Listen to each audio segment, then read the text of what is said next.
The Bank of England has announced the new face of the £50 note as mathematician Alan Turing. The World War II code breaker was selected from a list of almost 1,000 eligible people who have contributed to science. The man on the bench thought differently and changed everything. He catches the interest of passers-by most days in Manchester. There's even a computer buried under his feet. That was just one of the gifts that Alan Turing gave to the world. A mathematician, a code breaker, a scientist. Now he's about to be circulated to anyone who has need for a £50 note. His genius lay in a unique ability to link the philosophical and the abstract with the practical and the concrete.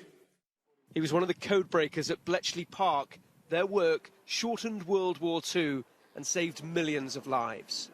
In Manchester, he then designed and built the first computers, changing all of our lives.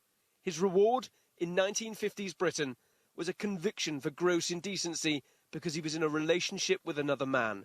He was also chemically castrated. 2 years later, he took his own life, aged 41.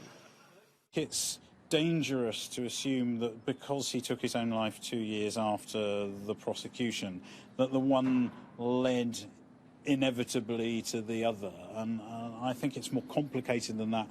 For those who helped select Turing for the new note, he is a genius who changed science and eventually society. This is super important today because there are still, across the world, 72 countries in which homosexuality is illegal, 11 countries in which it's actually punishable by death. And even here in the UK, those part of the LGBTQ community, such as myself, actually 2/3 of people, a public survey showed, are still afraid to walk down the street holding hands because of fear of negative reactions.